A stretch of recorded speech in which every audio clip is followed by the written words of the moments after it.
എത്ര സംഭവം. ഒരിക്കൽ ഫാത്തിമ ബീവി റളിയല്ലാഹു അൻഹയുടെ വീട്ടിൽ ചെന്നു.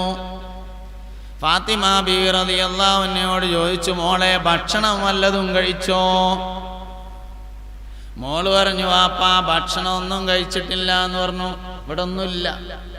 നബി തങ്ങളുടെ കീശയാണെങ്കിൽ കാലിയാണ്, ഒന്നും എടുത്തുകൊടുക്കാനില്ല. എന്ത് ചെയ്യണമെന്നറിയാതെ മാനസിക വിഷമത്തിലായി. വല്ല ജോലിയും ചെയ്ത് ഫാത്തിമാക്ക് എന്തെങ്കിലും കൊടുക്കാമെന്ന് തീരുമാനിച്ച് അവിടുന്ന് ഇറങ്ങി.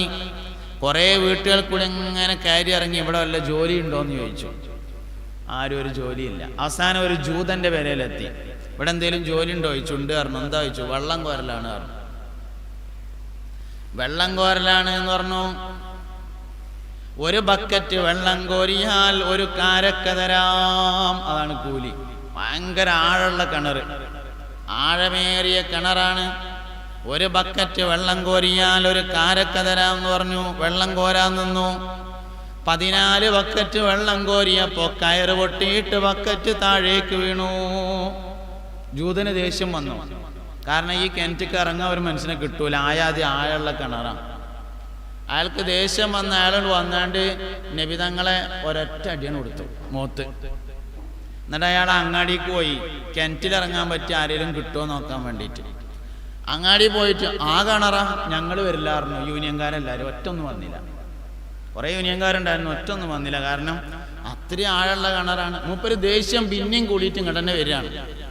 വന്നോക്കും പണ്ട് ബക്കറ്റ് കരക്കങ്ങനെ കിടക്കണം. അത് മൂപ്പരിങ്ങനെ ആലോചിച്ചു. അപ്പൊ ആ വന്നത് ആരായിരുന്നു? പറഞ്ഞിട്ട് നോക്കുമ്പോൾ മുഹമ്മദ് ആവാനുള്ള സാധ്യത ഉണ്ട്. ലക്ഷണമൊക്കെ നോക്കുമ്പോൾ ആലോചിക്കണോടത്തോളം ഉറപ്പായി വന്നത് മുഹമ്മദാണ് എന്ന് സല്ലല്ലാഹു അലൈഹി വസല്ലം. അതില് വാള് കണ്ടെടുത്തു. കുറേന്ന് ഇടത്തെ കൈ പിടിച്ചിട്ട് വലത്തെ കൈയാണ് മുറിച്ചു. മുഹമ്മദിനെയാണ് അടിച്ചയച്ച ഇനി കൈ എനിക്ക് വേണ്ടാന്ന് പറഞ്ഞു. രക്തം വാർന്നൊഴുകി. ബോധരഹിതനായ അയാൾ കിടന്നു. കിണറും കരയിൽ നിന്ന് വെള്ളവും രക്തവും ചേർന്നുകൊണ്ട് മതിലിനപ്പുറത്തേക്ക് ഒഴുകാൻ തുടങ്ങി. മതിലിന്റെ അടുത്തുകൂടെ നടന്നു പോവുകയായിരുന്ന രണ്ടുപേര് മതിലിന്റെ അപ്പുറത്ത് നിന്ന് വെള്ളവും രക്തവും ഒഴുകി വരുന്നത് കണ്ടപ്പോൾ അവർ എത്തി നോക്കി. ഒരാൾ ബോധരഹിതനായി കിടക്കുന്നുണ്ട്. ഒരു ചാടി ചെന്നു. കുറച്ച് വെള്ളമൊക്കെ സംഘടിപ്പിച്ച് മുഖത്ത് കുടഞ്ഞ് കുടിക്കാനോ കൊടുത്തപ്പോൾ മൂപ്പര് നീച്ചേക്കിനെ അറ്റ് കിടക്കുന്ന കയ്യിനെടുത്തുങ്ങാണ്ട് ഓടി ഇലാ ഹദറത്തി ഹബീബിനാ റസൂലുള്ളാഹി, പുന്നാര നബി തങ്ങളുടെ ഹദറത്തിൽ വന്നിട്ട് പറഞ്ഞു, മുഹമ്മദേ നിന്നെ അടിച്ച കൈ എനിക്ക് ആവശ്യമില്ല എന്ന് പറഞ്ഞിട്ട് ആ കയ്യാണ് കൊടുത്തു.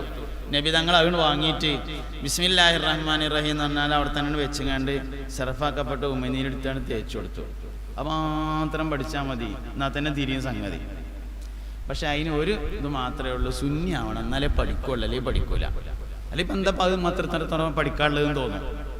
എന്താ ഈ തുപ്പലൊക്കെ എത്രത്തോളം പഠിക്കാനുള്ളതെന്ന് തോന്നും. അത് പഠിക്കാൻ പറ്റണമെങ്കിൽ സുന്നി ആയാലേ പറ്റുള്ളൂ, അല്ലെങ്കിൽ ഒരിക്കലും നടക്കില്ല. വായയിലെ ഉമിനീര് മാത്രം പഠിച്ചാൽ മതി. ഖൈബർ യുദ്ധം നടന്നുകൊണ്ടിരിക്കുകയാണ്.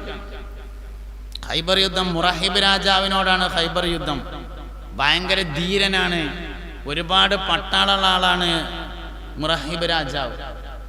നബിയും സഹാബത്തും യുദ്ധത്തിന് വേണ്ടി ചെന്നപ്പോൾ മൂപ്പര് എന്ത് പണി ഒപ്പിച്ചു വെച്ചാല്, മൂപ്പര് ഒരു 3-4 മാസം കഴിഞ്ഞുകൂടാനുള്ള ഭക്ഷണവും കുറച്ച് ഒട്ടകങ്ങളും ആടുകളും വെള്ളവും ഒക്കെ കൂടിയായിട്ട് കോട്ടന്റെ ഉള്ളിൽ കയറിങ്ങാണ്ട് വായിലാണ്ട് അടച്ചു. പുറത്തേക്ക് വന്നില്ല. മുസ്തഫായ നബി സല്ലല്ലാഹു അലൈഹി വസല്ലമയും സഹാബത്തും പുറത്തു വന്നിട്ട് ഇങ്ങനെ നിന്നു. 2 ദിവസം കഴിഞ്ഞു, ഇവര് വരുന്നില്ല. 2ാമത്തെ ദിവസം ഒരു പണിയെടുത്തു. പുറത്തുള്ള ഈത്തപ്പനമരം ഒരു തിരക്കുന്ന ഇങ്ങനെ മുറിച്ചാൻ തുടങ്ങി. ഈറ പിടിച്ചിട്ടേലും ഓല ഇറങ്ങട്ടെ എന്ന് എഴുതിയിട്ട് ഇറങ്ങിയില്ല. ഈത്തപ്പനമരൊക്കെ ഇങ്ങനെ മുറിച്ചു. അത് കണ്ടിട്ടേലും ഓല ഈറ പിടിച്ചിട്ട് വരികയാണെങ്കിൽ യുദ്ധം ചെയ്യാലോ. ഇറങ്ങിയില്ല.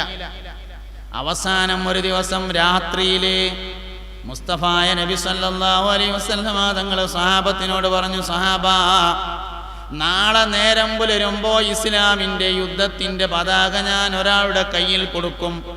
അയാൾ കാരണമായി ഖൈബർ നമുക്ക് ഫതഹായി കിട്ടുന്നതാണ്. നാളെ ഞാൻ ഒരാളെടുത്ത് കൊടി കൊടുക്കും, നാളെ നമ്മൾ ജയിക്കും എന്ന് പറഞ്ഞു. പിറ്റേന്ന് സുബഹിസ്കാരം കഴിഞ്ഞിട്ട് ആരും പോണില്ല, ഒക്കെ ഇങ്ങനെ വട്ടം ചുറ്റാണ് അവിടെ നിന്നിട്ട്. ആ കൊടി കിട്ടുന്ന ദിവസമാണല്ലോ ഇന്ന്. ഏത് കൊടി? ജയിച്ചിന കൊടി. അതിന് ഇഷ്ടം പോലെ ആളുണ്ടാവും. ഇന്ന് ജയിക്കും എന്ന് പറഞ്ഞാണല്ലോ, അന്ന് എന്തായാലും ജയിക്കുമല്ലോ. അതുകൊണ്ട് എല്ലാവരും ഇങ്ങനെ എന്നൊക്കെ പറഞ്ഞിട്ട് ഇങ്ങനെ നിൽക്കുകയാണ്. ആരും പോണില്ല ഉപയോഗിക്കാരം കഴിഞ്ഞിട്ട്. ഞാൻ അവിടെ ഉണ്ട് എന്നൊക്കെ പറഞ്ഞാണ്ട് ഇങ്ങനെയൊക്കെ നോക്കുകയാണ്. മുസ്തഫ നബി തങ്ങൾ ചോദിച്ചു, അലി എവിടെയെന്ന് ചോദിച്ചു. ഓല് പറഞ്ഞു തീരെ സുഖല്ല, കിടക്കുകയാണ് പറഞ്ഞു. ഒരു നിലക്കും സുഖല്ല, കിടക്കുകയാണ് പറഞ്ഞു. നബി തങ്ങൾ ചോദിച്ചു, അലി എവിടെയെന്ന് ചോദിച്ചു. നബിയെ വരാൻ കഴിയൂല, തീരെ സുഖല്ല പറഞ്ഞു. ഓല തീരൊക്കെ ഭയങ്കര തെക്കീതുള്ള തീരെയാണ്, കാരണം അതാ കൊടിയിട്ടണല്ലോ, അതല്ലോ. നബി തങ്ങൾ പറഞ്ഞു, ആരെങ്കിലും പോയിട്ട് അലിനെ കൂട്ടിക്കൊണ്ടിരിക്കുന്നു. അലിനെ കൂട്ടിക്കൊണ്ടിരിക്കുന്നു. സഹാബത്ത് പോയി അലി റളിയല്ലാഹു അൻഹു ഇങ്ങനെ താങ്ങിക്കൊടുന്ന് നടക്കാൻ വയ്യ. കണ്ണ് ചോര വന്നിട്ട് കണ്ണ് മീക്കാൻ വയ്യ. 2 കണ്ണും ഇങ്ങനെ ഒട്ടിയിട്ടുണ്ട്. അങ്ങനെ കൊടുന്നു. കണ്ണിങ്ങനെ പൊളിച്ചിട്ട് സറഫാക്കപ്പെട്ട ഉമിനീരെടുത്ത് കണ്ട് തേച്ചു കൊടുത്തു.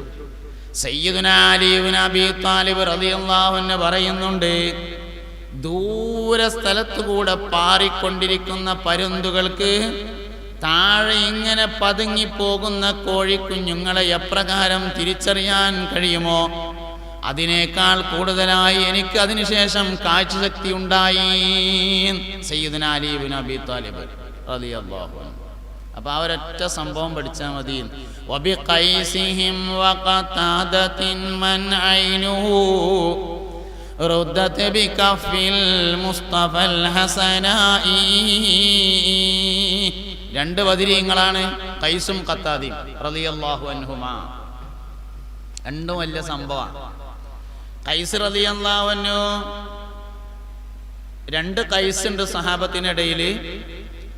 2ൽ ഏതാണ്? ഒരാൾ ചെവി കേൾക്കാത്ത ആളായിരുന്നു. ചെവി ലേശം കേൾവി കുറവാണ്, തീരെ കേൾക്കായില്ല, ലേശം കേൾവി കുറവാണ്. ഖൈസ് റളിയല്ലാഹു അൻഹു ചെവി കുറവ്, കേൾവി കുറവായ ആളായതുകൊണ്ട് ഉറക്ക വർത്താനം പറയും. അങ്ങനെയല്ലോ, കാരണം മൂപ്പർക്ക് കേൾക്കണില്ല, അപ്പൊ പിന്നെ ഇങ്ങനെ ഉറക്ക വർത്താനം പറയും.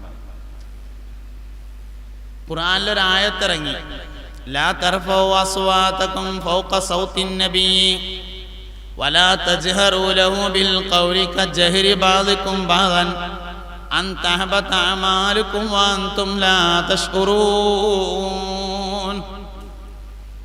നിങ്ങളാരും നബി തങ്ങളുടെ അടുക്കൽ വെച്ച് നബി തങ്ങളെക്കാൾ ഉച്ചത്തിൽ സംസാരിക്കരുത്. അൻ തഹബത അമാലുകും, നിങ്ങളുടെ അമലുകൾ പൊളിഞ്ഞു പോകും. വഅൻതും ലാ തഷ്കുറൂൻ, നിങ്ങൾ അറിയാതെ എന്ന ആയത്തിറങ്ങി.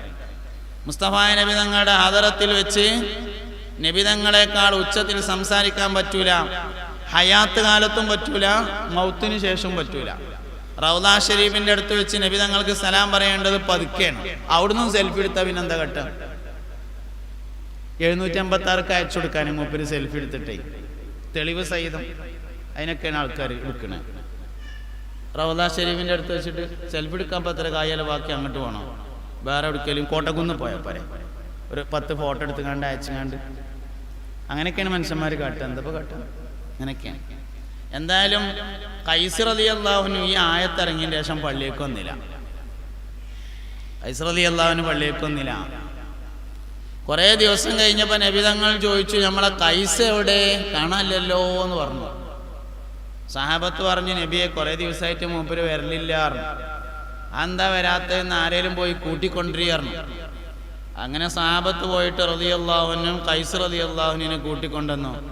എന്താ ഖൈസ് നിങ്ങൾ പള്ളിക്കൊന്നും വരാത്തതെന്ന് ചോദിച്ചു. അതിൽ പറഞ്ഞു, നബിയെ എന്നെ പറ്റി ഖുർആനിലൊരായത്തിറങ്ങിയില്ല, അതാ ഞാൻ വരാത്തത് പറഞ്ഞു. ഏതായത്ത് ചോദിച്ചു.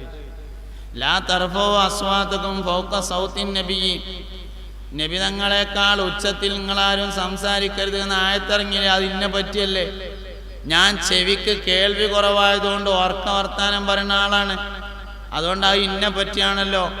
ഉള്ളിടത്തോടുള്ള അമലൊക്കെ ഖൈസിൻ്റെത് പോയില്ലേ, ഇവിടുന്നാണ്ട് എന്തേലും ബാക്കിയുണ്ടെങ്കിൽ അത് പോണ്ടാന്ന് കരുതിയിട്ട് ഞാൻ വരാതിരുന്നതാണ് പറഞ്ഞു സയ്യിദുനാ ഖൈസ് റളിയല്ലാഹു.